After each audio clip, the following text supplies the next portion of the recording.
I, 23 male, broke up with my girlfriend, 21 female, of 3 years because she wanted to remain a virgin. Now she wants to get back together but told me she had sex with someone else when we were broken up. How should I proceed? I, 23 male, met my ex, 21 female, 3 years ago. We lived on campus at uni in different halls of residence. After a few months, we got together and for the most part had a very happy relationship. There was always one issue, though. My ex grew up in a very religious home. Her father is a pastor. She has been open with her family that she does not share their faith. They weren't happy about it, but accepted that she has to make her own choices on that. Nevertheless, I think some of that religious upbringing was still in her mind. I grew up in a different religion but was never very serious about it and am no longer religious. Our relationship was pretty normal, except that she told me very early that she was a virgin and wanted to stay that way until she was married. It wasn't for religious reasons, as I mentioned she isn't religious. But she was very focused on not disappointing her dad. We did other sexual things, just not intercourse. I never had much luck with girls growing up, and going into the relationship I was a virgin. And I still am, at least if you classify being a virgin as never having had intercourse. Anyway, I was becoming more resentful of the fact that everyone I know was having normal sexual relationships and we weren't. I couldn't understand why she didn't want to have a full sexual relationship, though of course I never pressured her about it. I felt that while I was at uni and pretty broke, getting married was something for the future. Last year, I was in my last year of uni and she was working in her first professional job. Her degree was shorter than mine, so she finished uni first, despite being younger than me. She was talking a lot about all these successful guys she met at work, which did make me feel lesser as I was still a broke uni student. Coupled with her still not wanting a full sexual relationship, it did make me feel more resentful. We had some arguments about it, and after a while I felt that I should end the relationship as we wanted different things and our lives were on different paths. It was awful. She was crying a lot and I felt terrible afterwards. Anyway, it has been nearly 6 months since we broke up. We haven't been in touch at all for most of that time. I have not been involved with anyone else in that time as I was 100% focused on finishing my degree. I have finally finished uni and am about to start my first professional job. She recently got in touch again and asked to meet up. I was hesitant, but decided we had so much good history that I should hear her out. She told me she's been missing me terribly these past 6 months. That she thinks she wants to get back together and is open to having a sexual relationship now. I asked her why now? What changed? And she looked uncomfortable. After a little prying, she said she had a short-term fling with one of the older guys at work while we were broken up. Which of course was fine as she wasn't my girlfriend anymore. Anyway, she said he persisted with her until she started having sex with him. She ended it with him recently. She was clear that it was consensual but that the guy was very persistent with pursuing sex with her. I was gutted. I couldn't understand why she'd make me wait all those years, but was fine doing it with some new guy she'd only been seeing a short time. I asked if the reason she was open to having a sexual relationship now is because she wasn't a virgin anymore. She said yes. I asked her to give me some space to process all this. I'm conflicted and would love some advice on this. I have missed her a lot and still have strong feelings for her. But at the same time, it feels like I was strung along for years. It's hard to put my finger on why I don't want to take her back. Everything logically makes sense for us to get back together. I'd even get to finally have a sexual relationship with her. But I feel awful about this whole thing and don't want to ignore those feelings. Additional info from OP. Info comment. Some of the comments are being very harsh on my ex. And I guess that's not surprising. You don't know her. She's not some evil manipulative villain, at all. I would never have been with anyone like that. She's still the funny, smart, charming, beautiful girl I always knew. Any guy would be lucky to have her. I would be too if I could handle the baggage here, but I'm thinking I probably can't and a clean break is the way to go. Though she may regret the relationship with the other man, it's not my business as she was a single woman and we were broken up. I wasn't ever expecting to hear from her again, really. This whole situation is very surprising to me. I'm feeling hurt because I guess this is a solid blow to my ego, that I feel like the lesser man here. I can own that and that's something for me to work on. Ultimately, I have some hang-ups about sex from this relationship that I need to deal with. A few people have suggested I could benefit from therapy. I'm going to look into that. I think I need help to process all these emotions from this situation. Update February 1st, 2024. This is an update to my last post. Hello again. I appreciate people taking the time to comment on my last post. The response was a lot more than I expected with over 2,000 comments. I'm amazed so many people wanted to comment about my situation. Thank you. Warning, this post is long. I have kept a daily journal since I was 16. A lot of what follows is dumps from my journal. Yes, I know I'm not concise. I'm going to refer to my ex as Ellie, not her real name. I'd like to write a bit about the comments because so many people took the time to provide their thoughts and I appreciate that. The majority of comments were some variation of move on. A clean break. A strong recommendation with a lot to recommend it. A minority said give her a chance and see how it goes. Plenty calling me an arsehole for ending it because I wanted sex in our relationship or for being obsessed with her virginity. That I dumped her because she wouldn't put out. And quite a few saying my breaking up with her made her feel like sex is necessary to keep a guy and that it drove her heartbroken into the next guy's bed. There were a few she's pregnant comments. Not that I know of, it's not impossible, but if that happens, it won't be anything to do with me. The dude saying I should fuck her and leave her, or worse, seriously, some of you guys need a hug or a psychologist. No, I would never use her like that, no matter our past. Ellie and I were a loving couple for years. That counts for something even after we broke up. Feeling hurt doesn't justify using her, or anyone else for that matter. As for comments that I have some hang up about taking her virginity, my issue when together was that we weren't having sex in our relationship, not whether she was a virgin or not. Her being a virgin was her reason for being abstinent, but wasn't directly an issue either way to me. If she hadn't been a virgin and wanted to be abstinent, I would have been in the same situation.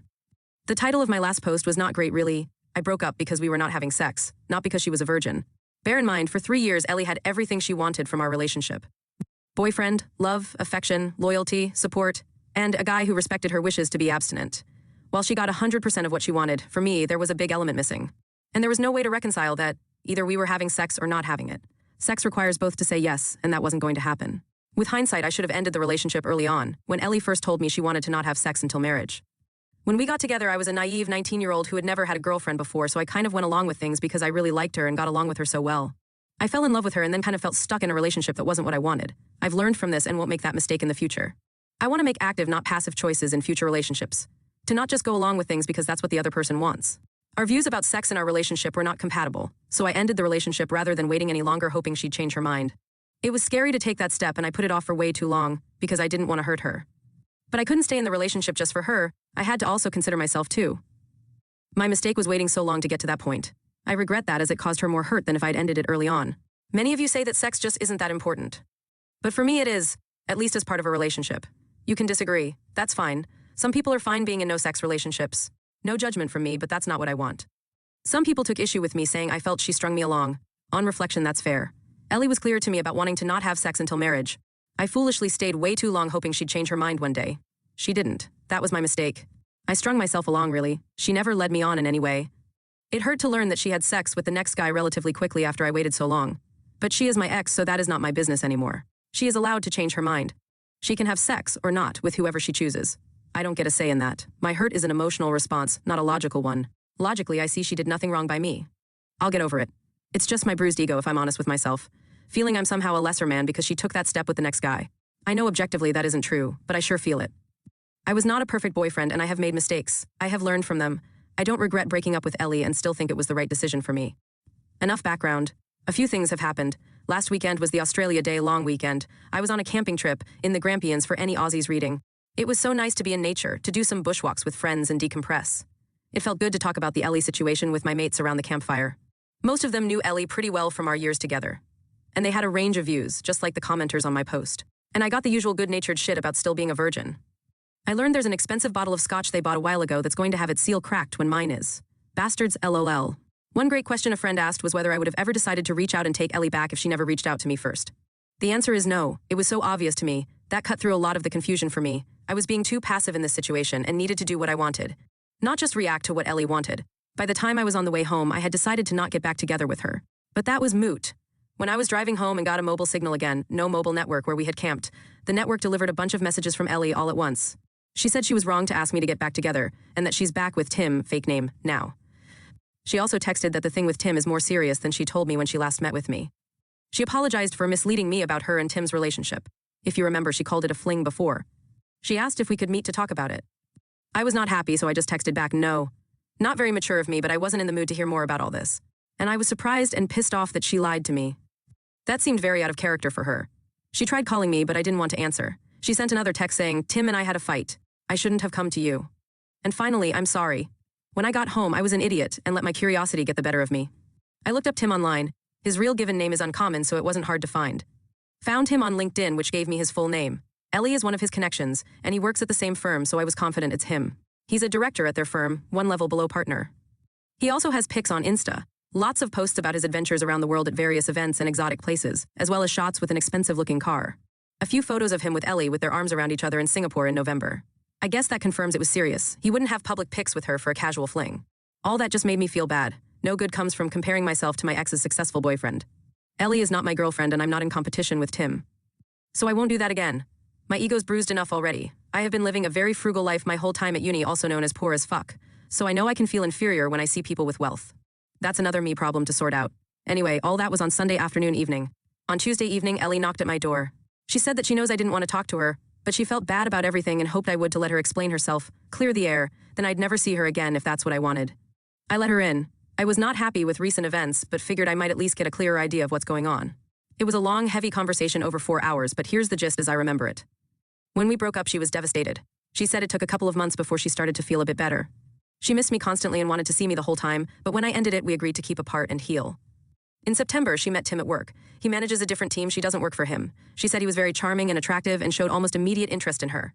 They got to know each other and he asked her out. She was worried it was a rebound, but felt so much better getting his attention that she went along with it. After dating for a while, she developed feelings for him, and that later led to a sexual relationship. It wasn't a fling, and she dated him for a while beforehand. I asked about whether he had pressured her into sex. Last time said he was very persistent. She said she was trying to not upset me. She thought if she gave the impression she was reluctant to have sex with Tim that I wouldn't think as badly of her. So it was a story to try and spare my feelings. I told her it just made me worried she had been assaulted. She looked shocked at that and said no way, she was actually the one who initiated their sexual relationship. I said although I don't like that she lied to me, I can understand why. I don't think she did anything wrong changing her mind about abstinence. Yes, I was hurt when she told me she was having sex, but I have no right to judge her for anything. She's a single adult, and it's her life. I don't think badly of her. She burst into tears and said something like, I thought you must hate me now. I assured her that I didn't. She said she was sad it didn't work for us, but that she never would have dropped her virginity commitment if we had not broken up. After we broke up, she decided that it was a commitment she made to her dad when she was still a kid, and it was messing with the life she wants now. So by the time she and Tim got into their relationship, she had already decided she was ready for sex with the right person. I asked about her dad, and she just said, he doesn't need to know. I asked about why she asked to get back together. Tim is older, she told me he's 32, and has been at the firm 10 years. One day at work, one of the women made a snarky comment to Ellie about being another one of Tim's girls. She did some digging and it turns out Tim has a history. He has dated a long list of women from work. Several of them were young graduate employees just like Ellie. The rumor around the office is that Ellie is just the next girl to get used by him. She was horrified. She accused him of using her. They argued and she told him it was over. Soon after that, she came to me. She felt as if we might be able to rekindle things now that she was open to a sexual relationship. But my hesitation and time to calm down made her realize that was a mistake. Over the weekend, Tim asked her to work things out. She decided to give it a chance. She tried to call me, but they went to voicemail. I was camping, so she sent those messages instead. So I guess that's settled. I don't want her back and she's in a relationship, so she doesn't want me back either. We chatted a bit about how our families are going. She congratulated me on finally finishing uni. She asked if I had been seeing anyone, and when I told her I'd been studying hard and working a lot since exams, retail job. With no time for girls, she laughed and said, I'm still a big nerd.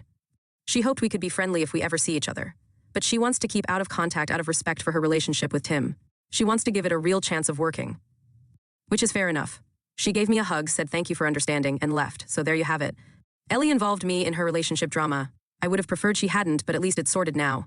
I'm glad I paid attention to my feelings and took time out to consider things, as it could have been very messy if I had taken her back. Trusting my gut has been the biggest lesson for me in all this.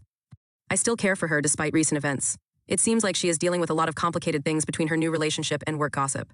I wish her well and hope she will be happy, whether it's with Tim or not. She was my first love and I expect I'll always have warm memories of her. But I am clear now that I don't want her back. She is my past and I want to look forward.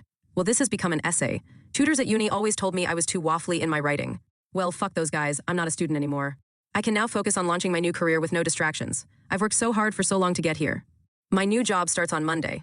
It's going to be so great building actual real experience my new profession, not just endless theory. I'll be earning much better money, no more student poverty. And I've got graduation in May to look forward to as well. I'm open to finding someone new, but that is way down my priority list. I'm not going to actively pursue that anytime soon. Cheers everyone for your comments and advice. Too long, didn't read, we didn't get back together. Edit next day. Okay, convinced me. Today I blocked Ellie on everything. Since we agreed not to be in touch again, that shouldn't matter. But if she doesn't stick to that agreement, for example, if she and Tim split fight again, then it won't be easy for her to contact me again. I thought it was a petty thing to block someone, but in this case, you've convinced me that it's a way to take control of the situation. With luck, I won't hear from her again, and if I do, like if she knocks on the door, I'll remind her of our agreement and shut her off. Time to stop being passive and take charge of my life, a life Ellie will not be part of. Relevant comments. Terracotta, glad you came to the conclusion best for you. However, I feel you gave Ellie too much of what she wanted to feel better about herself, at the expense of your own emotional well-being. OP. I was already pretty churned up about things from when she first asked to get back together. I wish she hadn't done that. But after she came to see me on Tuesday, it was easier for me. We got to mutually say no to a future together, and also put a lot of baggage in the bin. Is Ellie going to be happy? I don't know. I hope so, but I have my doubts about this Tim dude. But you probably can't trust my judgment on that. More relevant to me is whether I'm going to be happy. The answer is fuck yes, because I'm going to make that happen. OP on Ellie changing. I came to terms with our relationship months ago. When she came back to me, it stirred up some old feelings because we'd been a couple so long. But thinking about it now, that was more of an echo of those memories than real feelings. All of this drama was Ellie's doing. I would have preferred she never involved me so I could have been blissfully ignorant of her romantic life. I prefer to not know about her worldly rich boyfriend, or their sex life. She's definitely changed. The Ellie I remember was scrupulous and honest to a fault. The Ellie I have dealt with recently wasn't like that so much. I think that's why her lying to me pissed me off so much. It wasn't just the lying, it was how out of character it seemed. But people change. She's in the business world now, and people there live by different standards to the religious family she grew up in. Anyway, I have cut myself out of her life. So anything that happens with her is hers to deal with. If she comes back to me, I'll remind her we agreed to stay apart and leave it there. I am not looking for another relationship right now. So no Tinder for me. And no, I am not looking for casual sex either. I'm a virgin, but I want a meaningful connection, not just sex. As I said in the post, I'm open to something if the right woman came along. But I'm not actively seeking it. That might change after a while, but right now I want to keep focused on my new career. OP on having closure. A lot of the comments here act like that final meeting was all for her benefit. Sure, she got some kind of relief or closure out of it, but it was also good for me. Seeing who she is becoming just made is 100% no doubt in my mind that we wouldn't ever make sense. She has changed a lot in the last year, starting when we were still together and she had started her job. Random phrases like work hard, play hard, being generally less kind and more dismissive of others. Clearly, she was being influenced by those around her, but it was her choice to take on those behaviors. I love the old Ellie, but I'm not sure I even like the current one much. Anyway, I didn't feel like she intruded. I felt like I got a nice, neat ending to the whole thing and can get on with my life with a clear conscience. But we're clear now that it's over forever, and I have her promise that she will stay out of contact. If she ever does try to come back, I can remind her of her own promise and close the door. New update. My old throwaway got blocked, so I had to make this new one. I learned a lot through that experience and believe that I'm a little less naive than I was. Many of you said I would see Ellie, now 22F again. You were right. There was some confusion in comments previously about dates of graduation and work. I'm an Australian living in Melbourne. University here runs from late February, early March to November each year. Our summer holidays are in December, February. Graduate intakes into companies are usually in February each year. If you recall from my previous posts, my ex Ellie and I mutually agreed to be no contact after some drama on her part. At the urging of Redditors, I also blocked her to help maintain no contact. I've been working since February as a graduate engineer, and it's been everything I hoped it would be. I'm meeting amazing smart people, learning so much every day, and I'm finally earning a salary after years of being a broke student. Having a little money in the bank and being able to afford to do things like eating out is such a nice change. When I finished uni in November, I moved in with my brother temporarily. He'd just broken up with his ex and needed help with his rent. That's where I was living when Ellie last came to see me. He found a new housemate, and since his place was on the wrong side of the CBD for my job, I moved into a share house in the southeast of Melbourne. The place is a bit run down, but the rent is reasonable, by insane Melbourne standards, and there are lots of pubs, bars, and restaurants nearby. The location and my housemates have been great. I'm seeing someone. I'll call her Olivia, not her real name. She's the sister of one of my housemates. We met when my housemates and I had a BBQ and she dropped by. We got talking and were still talking hours later until everyone else had left. Her brother told us to STFU so he could get some sleep, haha. I asked her out that week and we've been close since. My housemate, her brother, has been making fun of us ever since, including more than a few crude jokes when she stays over. We agreed to be exclusive 6 weeks ago, so it's still quite new. She's so cool, and smart, and gorgeous. The chemistry was instant and intense from the moment we met. We just click so well, it's such a great time when we're together. Olivia is an accountant at a big firm. One of Olivia's workmates was having a party last month. She asked me to come to meet some of her work friends. We went inside and Olivia introduced me to the woman who hosted the party, her workmate Jess. There would have been maybe 40 to 50 people there. I didn't know anyone but Olivia. At one point, I offered to grab more drinks. The kitchen was in a separate room. As I was getting them, a guy asked me to pass him a beer from the fridge. I introduced myself and he said, "Hi, I'm Tim," fake name from my last post. He actually said his unusual name. We chatted a couple of minutes about our jobs and how we know Jess, then I just said nice to meet you and returned to the group. I didn't recognize his face as I'd never met him before, but it was definitely Ellie's Tim, his job and firm line up. And he looked in his 30 seconds, a bit older than most people at the party. Neither of us mentioned Ellie when we were talking. Later on, I asked Jess how she knew Tim. She said she used to work at the same firm as Tim, also where Ellie works. But she moved to another employer, where Olivia works. Despite living in a city of 5 million, it's still a small world. On the tram ride home, I must have been quiet because Olivia asked what was on my mind. I said that Tim guy at the party was, or maybe still is, my ex's boyfriend. I said I didn't think he knew who I was, or if he did, he didn't say anything. That prompted me to share some history about me and Ellie. Olivia was wide-eyed and said, "You never told me you were a virgin." Then she laughed and said, "Well, we took care of that." She asked if I had any feelings for Ellie and I truthfully said no. I dealt with all that months ago. More recently, there was a formal charity dinner that Olivia was asked to support. Her employer was a sponsor of the event. She was keen to show me off. We were at a table with a bunch of her work colleagues, nice people. One of her work friends was so excited to meet you, me, and Olivia can't stop talking about you. That made me feel really good. After dinner, a few of us were chatting and I got a tap on the shoulder. I turned around and to my surprise, it was Ellie. Tim was with her. It was so weird to see her again. Tim said he remembered meeting me at that party but never made the connection to Ellie until just now. She must have told him about me. Ellie looked very different. She had lost a lot of weight and was very slim. The tight red dress she was wearing made that obvious. Her dad would not approve. Not that she was ever overweight, but I'd never seen her that thin before. She was immaculately made up with what looked to my ignorant eye like expensive jewelry. She'd changed her hair too, now blonde instead of her natural auburn. She looked like a sleek rich girl, not the poor pastor's daughter I remember. Don't get me wrong, she looked amazing, but she looked like a different person. I know it was a formal event, so we were all dressed nicely, but this was a major transformation. Despite her glam looks, when I saw her, I didn't feel anything for her. Just nothing. Ellie said she was so glad to see me and she had some news, holding out her hand to show a diamond engagement ring. I know nothing about diamonds, but it looked pretty big and expensive to me. I offered my congratulations to them both. Just then Olivia walked back over. I introduced her to Ellie and Tim. Olivia put her arm around me and Ellie's smile seemed to kind of freeze. I didn't really know what else to say, so I just said nice to see you again and wished them all the best for the wedding. Tim walked off and Ellie just sort of stood there a moment. It was awkward. Later on, as we were leaving, Ellie was staring at us as we walked out. Olivia said later that, I think she still has a thing for you. I said it doesn't matter. Anyway, cut to a few days ago. My brother messaged me saying Ellie stopped by looking for me. Yes, Reddit, you were right. He knew to not share my new address with her, so all he said is I'd moved out. Next day, I received an email from an address I hadn't seen before. It was Ellie. No acknowledgement that she was breaking our agreement to be no contact. No mention she stopped by my old place. It said, it was so great to see you again. I've missed you and that girl you were with is pretty. How serious is it? And telling me she and Tim have big plans for their wedding next year and she hopes I can come. I was annoyed because she is trying to make her life my business. Again, despite promising no contact, even going to the trouble to make a new email address to get around me blocking her. I showed Olivia the email and she rolled her eyes and asked me to think about why my ex would send me that. Why indeed? Olivia is great at cutting through bullshit and reads people way better than I do. Ellie can't have me back.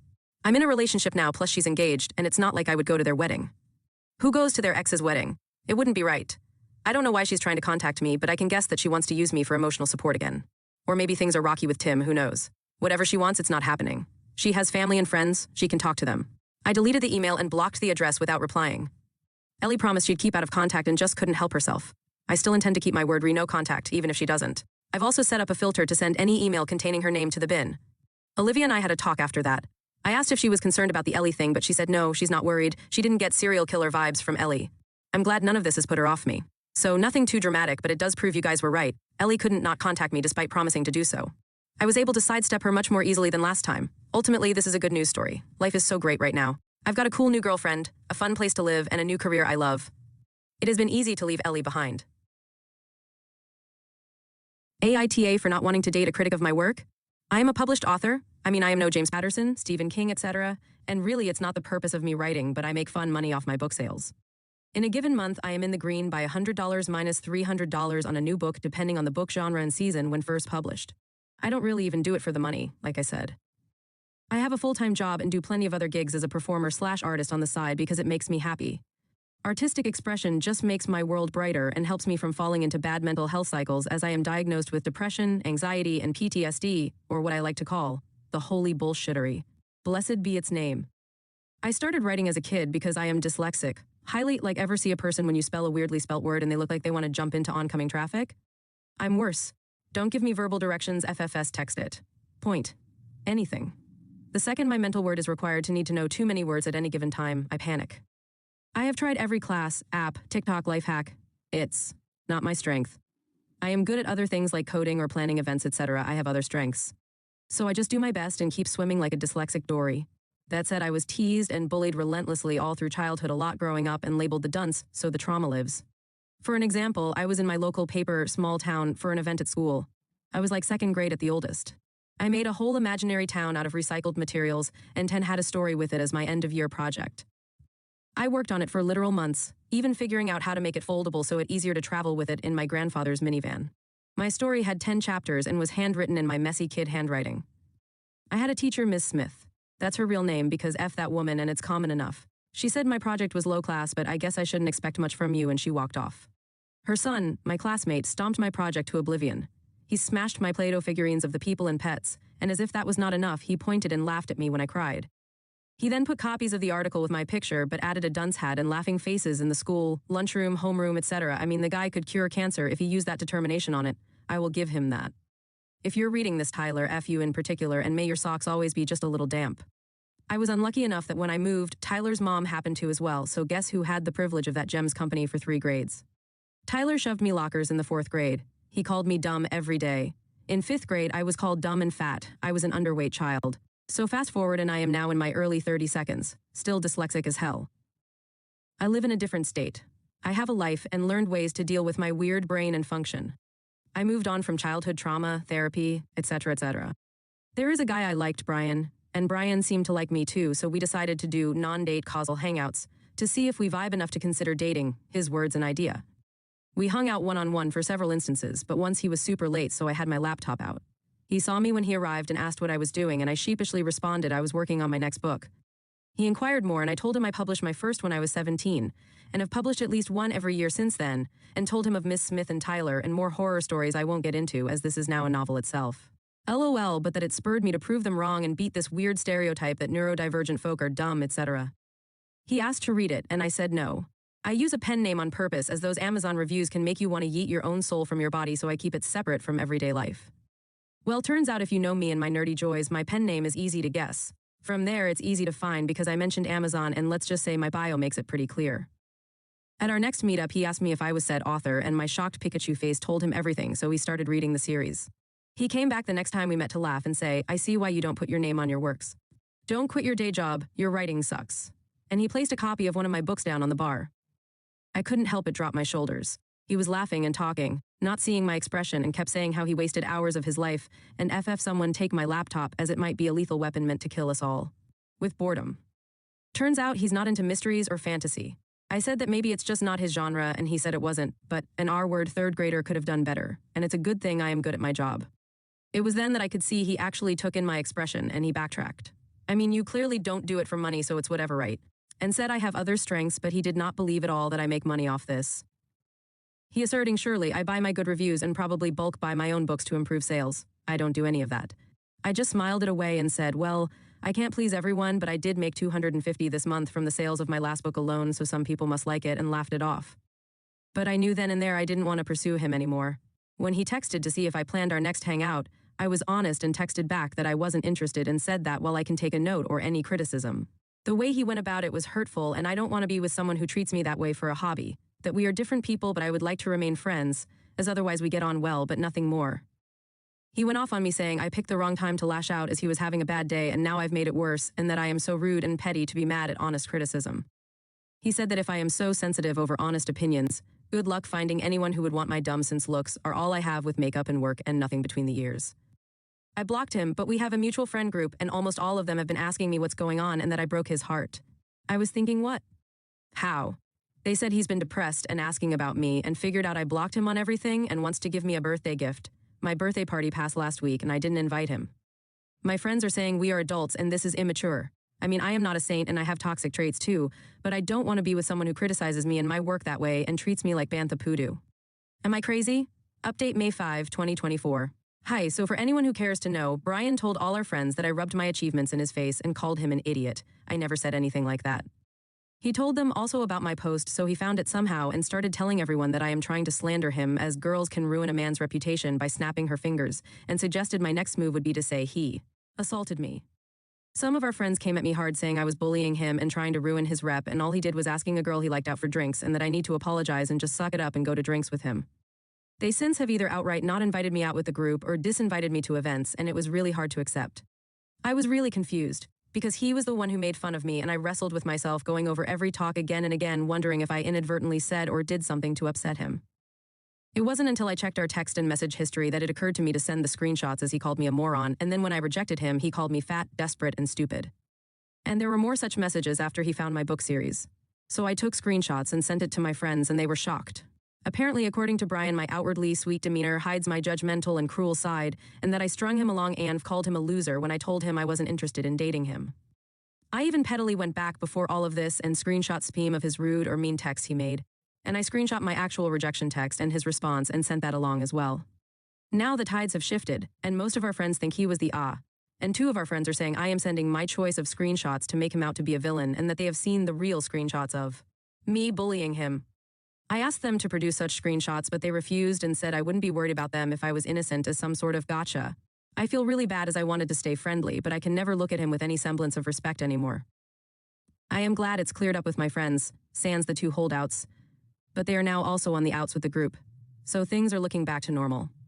I have my first publishing party for my next book, and everyone is invited but them. Weird way it all ended, but oh well. Update 2 June 22, 2024.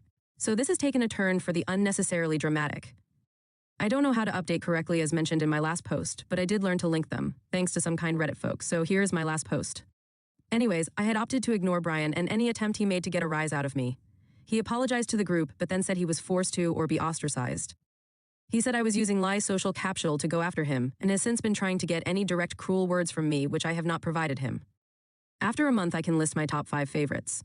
Going to places I also frequent and sitting nearby me no matter how much available seating there is elsewhere, or me moving my usual spot leagues away.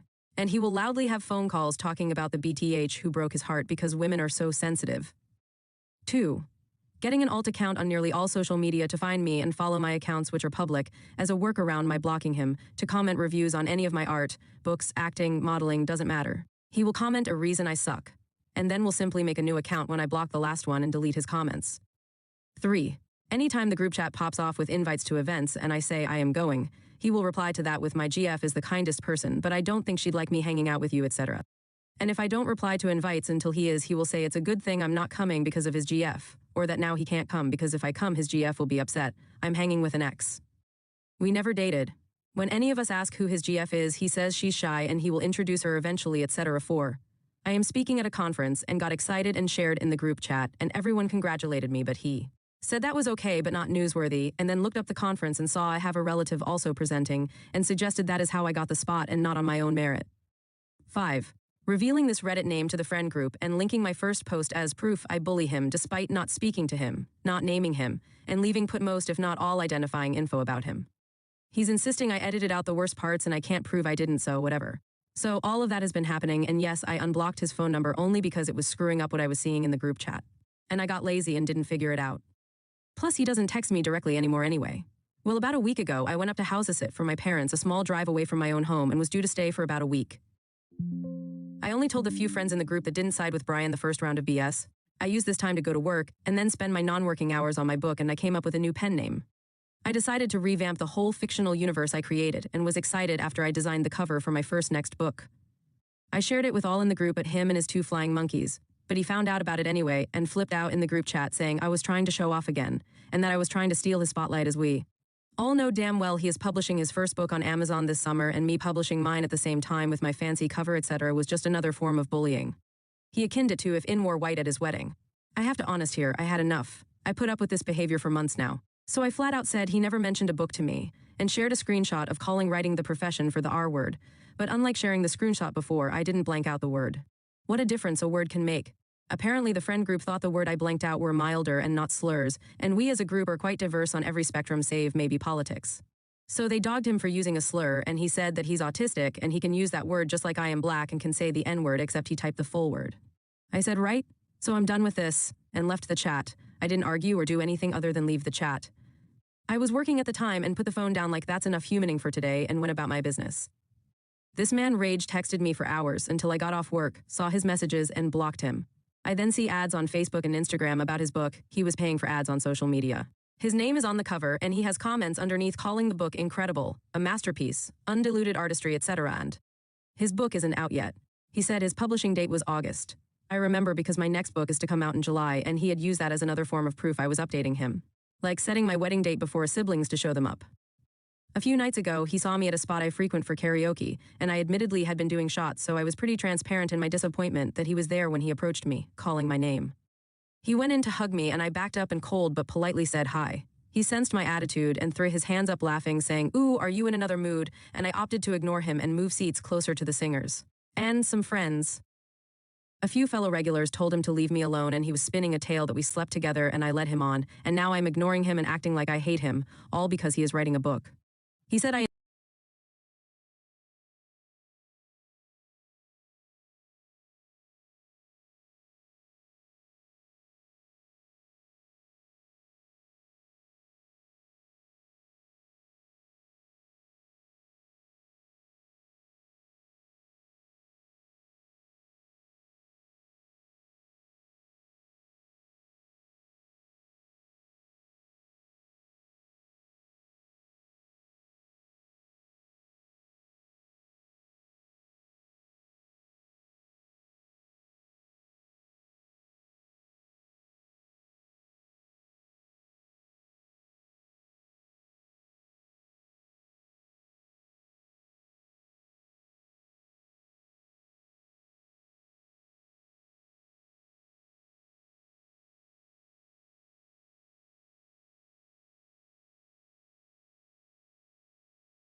Am I the a-hole for asking my husband's best man to wear a tuxedo?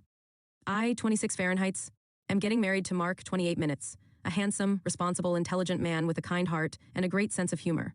My sister Jennifer, 23 Fahrenheits, is going to be his best man.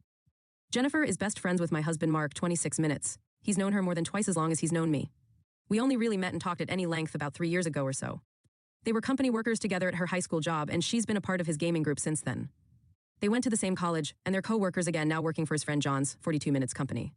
Mark was in college for the better part of a decade, getting 2 undergraduate degrees and his PhD, and Jennifer ended up doing the same major as him, likely due to his encouragement. She's thinking about her master's in the same field, but they both work full-time now. In addition to being co-workers and playing Dungeons & Dragons together, they also game online, and they hang out all the time. They've gone to conventions together, either as part of a group or just the two of them. They do local classes and events together, and Mark helps Jennifer with her photography and editing. While she has a solid full-time job she likes, Jennifer still has aspirations of being a model influencer. She loves fashion, and she's also into cosplay. After we got engaged, we were at a family dinner, and I was talking to Mark about the wedding party, and I mentioned that even though I have 2 sisters, I wanted my own best friend Helen, 26 Fahrenheits, to be my maid of honor. Mark said that was great, because he actually wanted to ask Jennifer to be his best man. Jennifer immediately and enthusiastically agreed. Being a female best man is just the kind of thing she'd love. Obviously, even if that meant she wouldn't be one of my bridesmaids. She also knew that between our other sister and some of my friends, I had too many people who needed to be bridesmaids, and Mark was worried about being short on groomsmen. This was all fine and well until later on when we were talking about what people were going to wear. I picked out my dream wedding dress, and I coordinated the bridesmaid dresses, and Mark was going to have his groomsmen, most of which were other gaming buddies in tuxedos. I had to talk him out of putting them in cosplay Ren Fair stuff. However, Jennifer was going to wear a dress. Jennifer is a very tall, very attractive woman, and to be perfectly frank, she has a large chest. The dress that she wants to wear was designed by one of her friends online, and while it's not white or anything, it's mostly red and black and pretty well matches the other groomsmen, and it's formal and fancy. It definitely shows off her figure. I wouldn't say in a slutty way at all, but it just does. She would also, as best woman, stand out from the other men on the groom's side, especially in the heels she wanted to wear with the dress. After dropping a few hints here and there and broaching the subject of each side of the wedding party matching and women's tuxedos, I gently requested that Mark have Jennifer wear a tuxedo rather than the dress and shoes she wanted and he had previously liked. When they gave me pushback, I pointed out to Jennifer that she might be too exposed or she might distract people with such a flashy dress. Jennifer gave me a dirty look and said, half under her breath, "Are you fing serious?" And before I could react, she just said, "Fine, F it. You're the bride. I'll wear the effing tuxedo." Mark sighed and half said some things about it being ridiculous, but then when I asked him what he said, he just said, "Okay. It's whatever. It's fine." Since then, Mark and Jennifer have been passive-aggressively making fun of my concerns, with them doing things like Mark comedy ogling her chest, or her making all sorts of boob jokes. She's done things like ostentatiously covering up her chest with her hands when she moves past people while saying things like, "Gotta guard the girls, wouldn't want to knock anyone over." Both her and Mark keep making fake Freudian slips about her chest or her figure, and Jennifer even pretended to lose her balance and fall over because her boobs were too heavy. They pretty much just do this when I'm around. They seem to think it's hilarious. They've made it very well known that Jen is really disappointed about not getting to wear the dress, and that her seamstress friend is upset about it too, and Mark has seemed a bit distant and disinterested in wedding planning. I was looking over some tuxedos for women and making some suggestions to Jennifer about ones that aren't too tight in the chest or hips, and she just showed me the one that she had already picked out and said, "Is this fine, or did you want to further micromanage my specific tuxedo?" We started to get into a fight, and she accused me of being a bridezilla.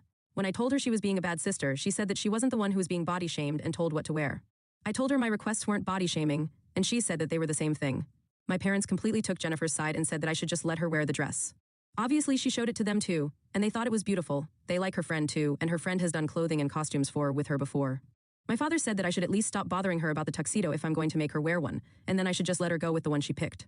The one she wants, though, is very high visual impact, and it is also very tailored. She said she can match it to the colors, but I feel like she'd still stand out. When I tried to get Mark to weigh in on this, he just said, "It's your wedding, do whatever you want." I guess I'll tell her to do whatever you want. And I obviously don't feel like he's very invested. I feel like he's not on the same page, but he just doesn't want to argue. He's always like that.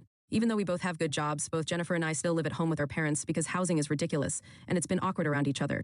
I've been staying over at Mark's a lot over the last year, and I was supposed to be officially moving in, but he's been kind of cool and passive about it recently. Everyone seems to be acting like I'm the a-hole here, even though Mark and Jennifer are the ones being passive-aggressive and unreasonable. I almost feel I should have just made Jennifer a bridesmaid right off the bat or told Mark that it didn't make sense for him to have female groomsmen. Am I the a-hole for wanting my husband's best man to just wear a normal tuxedo? Update June 19, 2024. There is not going to be a wedding. John, 42 minutes. Of all people, Mark's 28 minutes boss and gaming buddy noticed my 26 Fahrenheit's post, as it got way more attention than I ever expected. We've only ever met a couple of times and hardly ever talked before, but he reached out to me with, "This is John LL call me."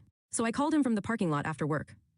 John says he's been married for about 20 years and he's tried to give Mark relationship advice. He doesn't think we're a good match. He told me that I should talk to Mark, and that Mark has been unhappy with our relationship and extremely unhappy with the wedding planning, even to the point that it's a running gag amongst him and his friends.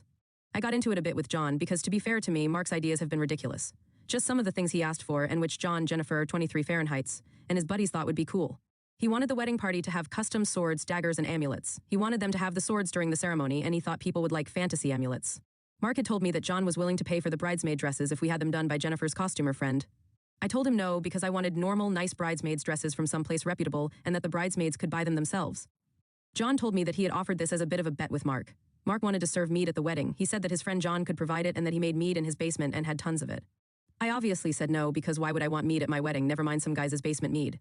John got a laugh out of this at the time and talking to me because he's a nerd who likes to laugh at his own jokes.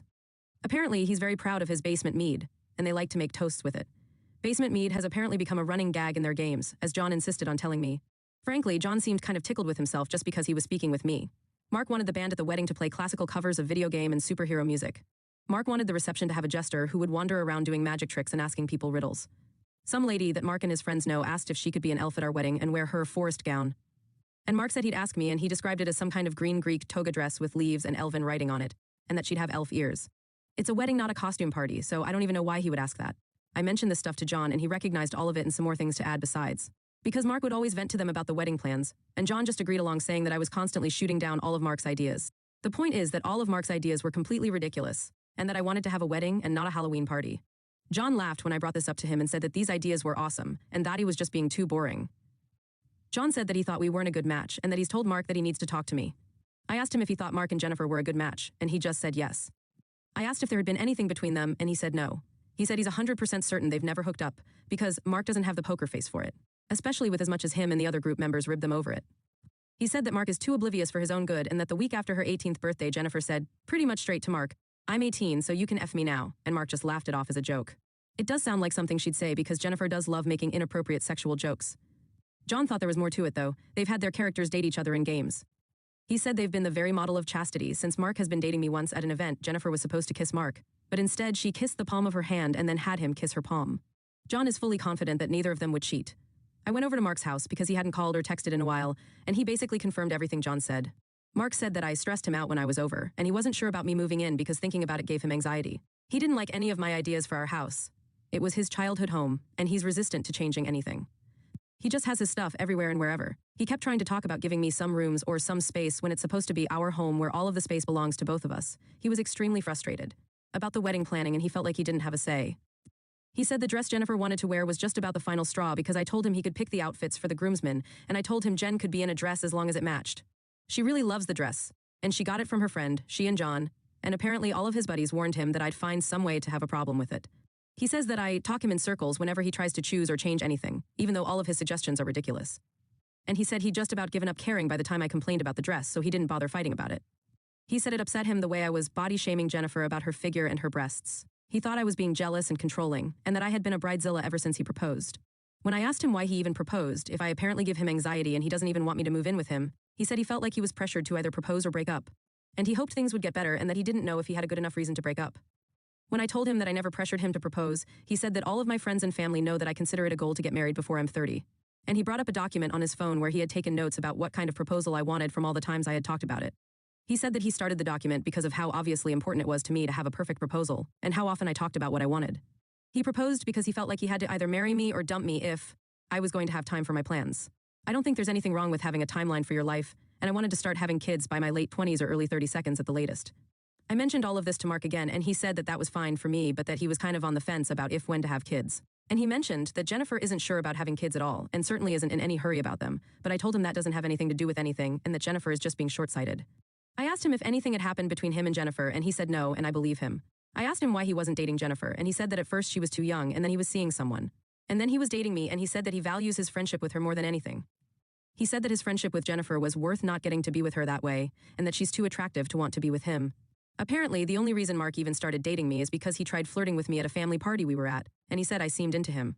He doesn't think of himself as handsome, but he is, and he's got his PhD, a great job, and his own house at 28. He's definitely a catch. He didn't agree, and he said he's only ever dated his high school prom date, a girl who was kind of his girlfriend until she graduated and left, and me. Mark apologized and said that he wanted to put a hold on any more wedding or moving plans, and that he wasn't sure about the relationship. I had already started crying, but then I broke down and he apologized again. He said he was sorry for messing up my plans, and that he kept hoping things would get better. I left as soon as I felt like I could drive. By the time I got home, Mark had already texted Jen, "Your sister is crying." Sorry, and the two of them had been on the phone the whole time. And of course my mom knew, and she tried to comfort me, but I could just tell she wanted to say "I told you so," because she had been warning me I was going to drive Mark away, and she thought he was better with Jennifer too.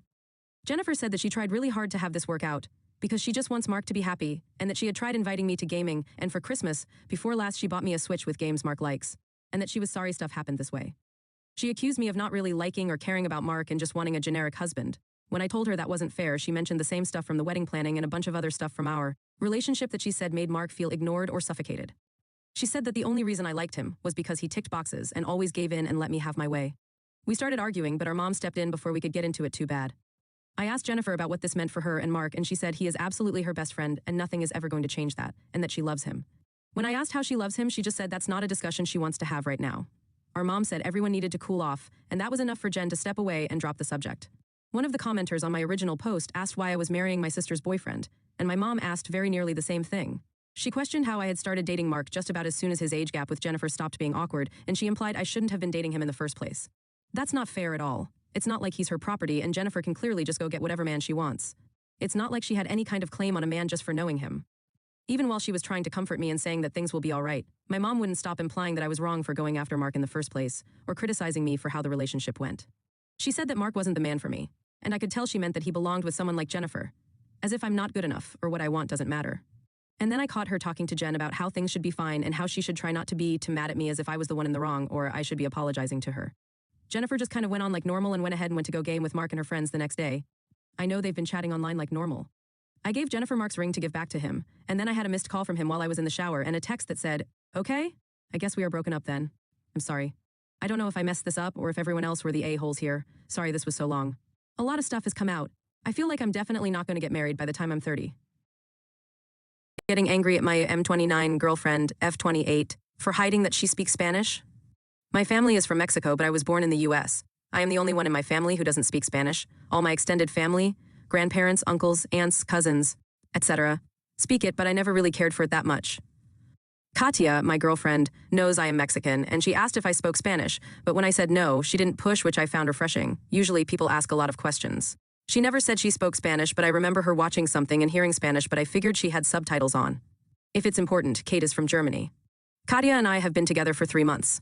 It's not long, but it's been intense. My grandmother had birthday on Saturday, and my family threw her a huge part. I invited Katia to come along with me as it would be perfect time to meet my family, and they're always very welcoming. Katia agreed. When we got there, everyone switched to English to speak to Kate, but they quickly went back to Spanish. I went to grab a beer and came back to find Katia talking to my aunt. In Spanish. I came over and played it cool, telling her I didn't know she spoke it, yada yada. When Katia was with me, she spoke English, but whenever she spoke to one of my family members alone, she switched because they switched. It made me really uncomfortable, especially since it wasn't your typically barely spoken Spanish. It was full-on, fluent Spanish, and she understood my fast-speaking relatives. I got really annoyed with her but said nothing. My grandma told me how much she loved Katia and how she's happy I found such an amazing girl. All my family loved her and couldn't stop singing praises about her. On our way back, I got really angry with her, and when we got to my apartment, I told her that I feel betrayed that she hid she spoke Spanish and how she made a fool of me out there. I admit I was shouting because I was so angry. I felt humiliated. She asked me to calm down and told me she never hid anything. I accused her of sneakily making her way into my family instead of having them warm up gradually. She asked if I was being serious and I confirmed. She called me a jerk and left my apartment. I was too angry to stop her. I am waiting for her to call me with apologies, but she hasn't been in touch since Saturday night. I told my brother about it and he told me I am the fool, but I really feel disrespected by Katia. Aita for getting angry and shouting she hid she spoke my language. Update. Ada for demanding my sister stops being friends with my ex because it's betrayal. I've had a problem before and this place gave me a reality check and now I have a problem with another person and need to know. Who's the asshole? I broke up with my girlfriend for the second time a few weeks ago. We've had some issues that we couldn't get past, so we decided to end it. But during the time we were together, my sister, F26, and my ex, F28, became best friends. I thought that once we break up, my sister, Flor, will stop seeing my ex, Katia. I didn't ask her, I just assumed because that's what family does, you don't stay in touch with your brother's ex. It's been a few weeks, and I haven't heard from Katia, and my sister hasn't mentioned her either. Just yesterday, I drove to my sister's house because she offered me some canned food and homemade jars of veggies and jams. Money's been tight, so I took her up on her offer.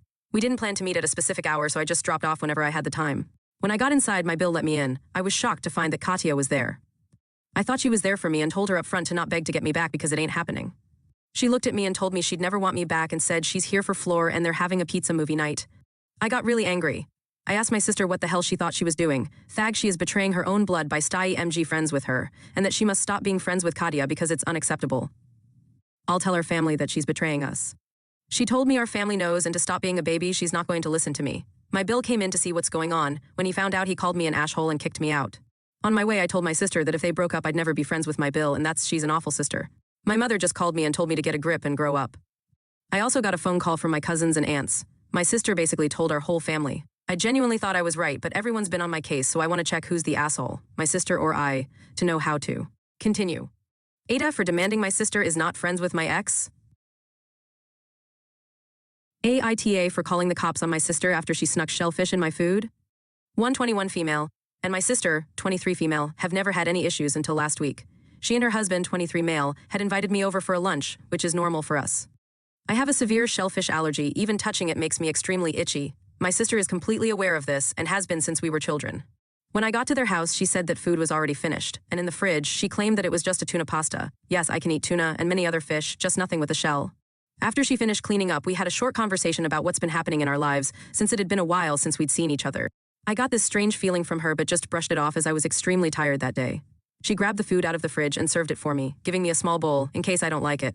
I couldn't smell much of it, and from what I could smell I just assumed it was fish, but when I took a bite, almost immediately felt my throat burning. I was coughing and grabbing at my throat, and her husband kept asking me if I was choking. My sister turned to me panicking and saying, "I thought you were exaggerating." An ambulance was called and I was rushed to the hospital. I was thankfully okay, but they had made me stay to be monitored for next 2 days. My sister and Bill had tried to visit me, but I told her to get out. She kept apologizing and refusing to leave. I told her that I'll be calling the police on her for what she'd done, as it's literally attempted murder, and she lost it. She kept screaming at me, saying, "I know you're faking this. You always act like you're allergic to shellfish, so I wanted to test you." I'd been pressing the call button for the nurse, but they heard her regardless and had asked me if I wanted them removed. I said yes. I explained the whole situation to her and the hospital security and eventually decided that with the help of the nurse and security guards, I'd file a report against her. My mother is saying I'm overreacting and that I should have just cut contact, but I don't know anymore. Also, when I was a young child, my sister had witnessed me have a severe reaction and went to the hospital where I underwent treatment. She was also there when I was informed I had a shellfish allergy. You may be wondering why I never had an EpiPen on me, and that's because I didn't feel the need to, as she was my sister. ITA? Edit. I'm not in America. My country has free healthcare, so I can't make her pay any medical bills for me. Edit. I'm sick of the people who refuse to read then continue to blame me for not having an EpiPen when I was never fucking able to get one. I was never able to get a prescription due to doctors refusing, like what had happened to many people in the comments too. This post wasn't about the pen, so if you come here to mention it, you'll be blocked. Samuel Vimstrained, Sill, tries to murder OP because her peanut brain cannot comprehend allergies. Mother of OP, don't be upset, don't overreact. NTA, report her and your mother for enabling this, if at all possible. OP, unfortunately, I'm not able to report my mother, but I'll absolutely go no contact with her. As for my sister, already onto that. Devil's Advocate 69, is there a future inheritance she doesn't want to share? OP, due to an argument years ago, my mother took me out of her will, made sure only my golden child sister would get it all. No family other than my mother, she cut me out after we got into a petty argument over my sister. Not that it matters to me, my mother doesn't have much anyway. OP on the relationships with her mom, sister, and Bill. OP, my sister and I never had many obvious problems, but I was very aware she thought she was better than me due to my mother treating her better than me. I was the one who introduced Bill to my sister. We were friends. However, he never had any idea about my allergy. We only have our mother. Father died a long time ago. I'm not in anyone's will, so that's not the reason for her to want me dead. She does hate me, that's the thing. I said we'd never had any previous issues, but that's because she'd never started anything. She'd always made it obvious that she hated me, though. OP on having a case against her sister for her allergy situation. OP, I have medical records from childhood and also proof of my allergies that could possibly be used as evidence. I've also planned on recording calls if I can. No hospital expenses and I wasn't on shift at the time, but I'm taking a protective order out on her and filing a report with help from the nurse who overheard everything. OP on if her Bill actually knew about her allergy. OP, I should probably edit this into my story since I've explained it way too many times laughing my ass off. Her husband is a good friend of mine. I introduced them to each other. He had no clue about my allergy and he doesn't eat seafood, so there was no reason for me to tell him. He thought I was just choking on the food. Update. June 10th, 2024. Update! Just like to say to all of you who are blaming me for not having an EpiPen, man, absolutely 0 cents. 1, not everyone can afford one, even if you have free healthcare because it's not 100% covered. 2, not everyone with an allergy carries an EpiPen. And 3, she was my sister. Why would feel the need to bring an EpiPen to her house for a homemade lunch? Obviously now I know to save up for one. Anyway, this morning I went into the police station and with the help of the nurse who overheard everything, filed a report. I wanted to know what I could do, and that said that they could realistically only give me a temporary protective order while we wait for the court date where the judge will decide what's best. Yes, the hospital has cameras, so I'll ask the hospital if that can be used as evidence in court, or even with the police, as I still need to write a statement. Other than that, almost fully recovered and back to work tomorrow. I know it's a short update, but that's all I've got for you guys. Also, the only reason I'm updating this so soon is because I originally posted this in another sub a few days ago. Relevant comments. Timing0220. I am so sorry this happened to you, and I would press for protection order. She is not trustworthy. Let us know. OP. Yeah, I've got a temporary one in place for the time being. That's definitely enough for now. OP on her mother not taking her side. OP. I've cut my mother out of my life. She refuses to take my side on this, and I'm done with her toxic and favoriting my sister's behavior. My mother treats my sister like a golden child, got mad at me, and refused to help me out when I said I was filing a report and getting a protection order, so she's been blocked. OP on getting more options on getting her EpiPens for reasonable prices in her country due to her financial reasons. OP, a lot of people have been giving me tips on how to get cheaper alternatives and stuff. It's been extremely helpful, and I'll be looking into everything I can. It just annoys me that they're still blaming me even after I put the reasons why people can't get them. They're not excuses, they're extremely valid reasons. That's the other thing, I was never given a prescription for one or anything, so I had no idea how to get it. But you really do have to wait so long if you don't have private health. Then again, I looked it up, and apparently EpiPens cost more here if you go through private. OP on if her sister really knew about her allergy and still blamed her for faking it or not. OP. My sister saw me choking and also saw me on the ventilator after. She was also there while they explained to my mother what had happened and how severe my allergy is. She didn't see them actually do interventions, but she saw the aftermath of it. AITA for cutting my child's inheritance, including sister's post. Backstory. 2 years ago, I, 46 female, lost my husband in an accident, and I was heartbroken. We had 3 children, and I thought we were very happy until his mistress showed up at my door demanding money to support the child my husband fathered. I didn't believe her, but she was able to prove it with screenshots, messages, etc. The image that I had of my husband was forever tainted, and he left me with a mess. Because of bitterness about the betrayal and how offended I was by the mistress's lack of remorse and entitlement, I told she wasn't getting a dime and that she shouldn't have slept with a married man. She kept harassing me, and when it wasn't going to work, she went to my husband's family to put pressure on me to give her what she wanted. She even tried to involve my children, leveraging her silence for money. I knew that once I gave her money, she would come back, so I told them myself. My husband and I had high-paying jobs, lucrative investments, savings, and I got a sizable amount from the life insurance policy. I consulted a lawyer, and while she could prove the affair, it didn't prove paternity, and since my husband wasn't on the birth certificate, nor could she produce that my husband acknowledged the child, she had no case.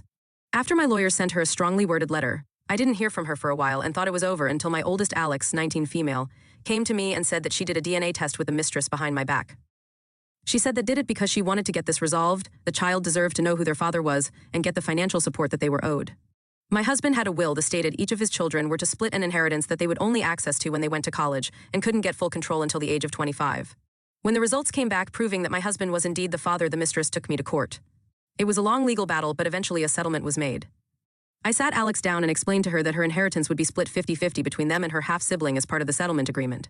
When she asked if my other children had to split theirs, I told Alex no. My husband's will stated that it had to be split, but it didn't say it had to be equally, and until each of the children turned 25, I had full control. Alex was upset, saying that it wasn't fair.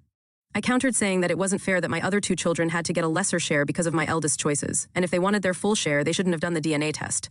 There's still plenty of money for Alex to finish college, she just won't have much after that, and I do plan on dividing my own estate equally in my own will. All of this Alex knows, but they are still giving me the cold shoulder. My own siblings think that it wasn't fair, and I'm punishing Alex for doing right by her half-sibling, but I don't see that way. ITA? Update. Thank you to everyone's responses.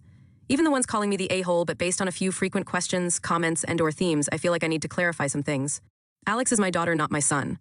When I first started writing this, I wanted to leave gender out of it in case it influenced people's judgment, but then I remembered that Reddit tends to prefer that age and gender get mentioned, so I added 19 female at the last minute. Hope that clears it up a little. My other 2 children are Junior, 17 male, and Sam, 14 female.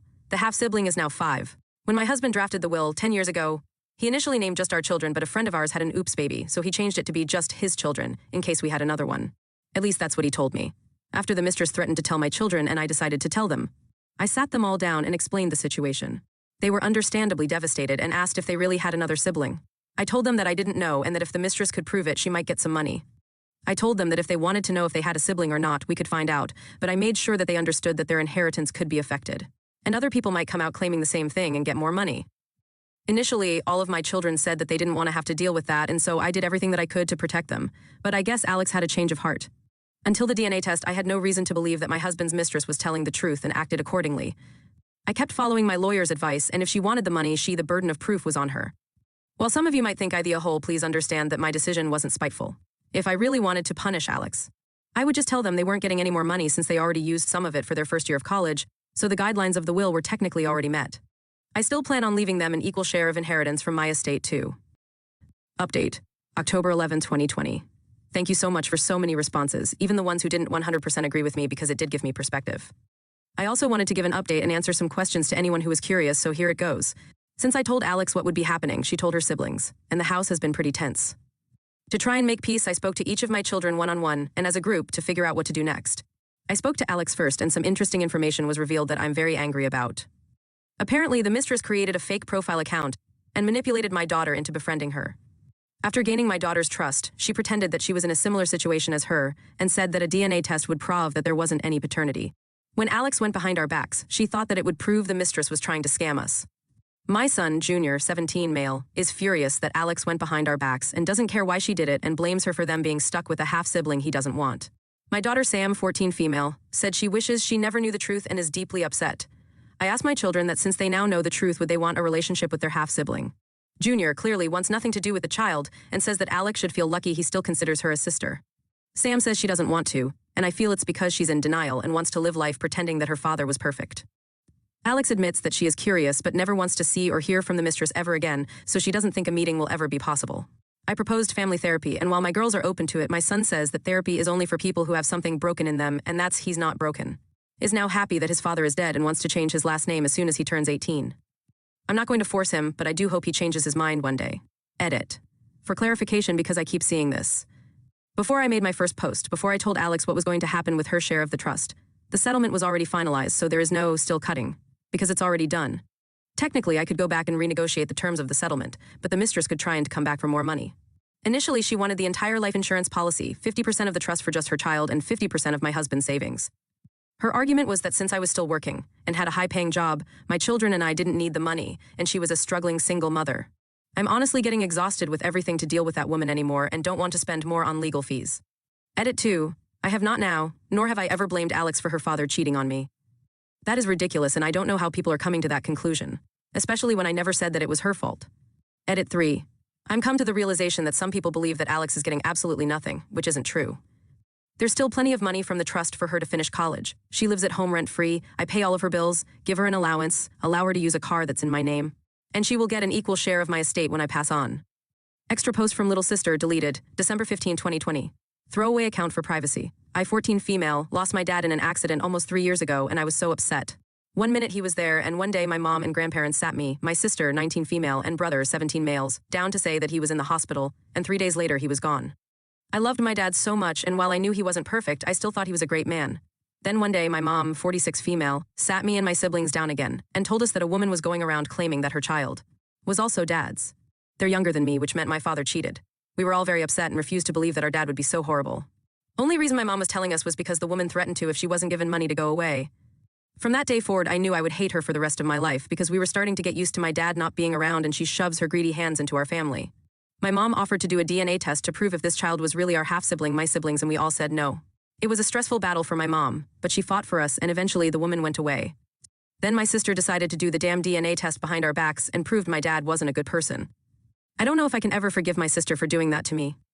My sister is upset that my brother and I don't support her decision, but I don't see why I should.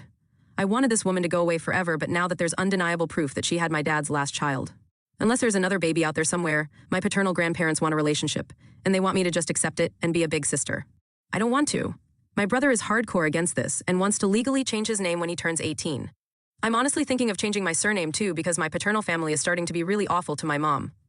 My grandma is acting like having this child around is a blessing, and it's incredibly insulting to my mom, but I guess her feelings don't matter to them anymore. For Christmas, my paternal side wants us all to do a Zoom meeting so we can officially meet my dad's other child, give them presents, and tell them we can't wait to see them in person. I don't want to do that. I don't want to see my dad's mistress. I don't want to pretend that I have good feelings towards this kid. I don't know them and don't care to know them. Their existence is just a painful reminder of the awful thing my dad did, how little he cared about my mom, and how easily replaceable I am as the baby of the family. My paternal aunts know that this situation isn't ideal but think that I'm being selfish and need to learn to get past what's happened, but I don't see why I should. AITA for not wanting to join a Zoom chat to meet my new sibling.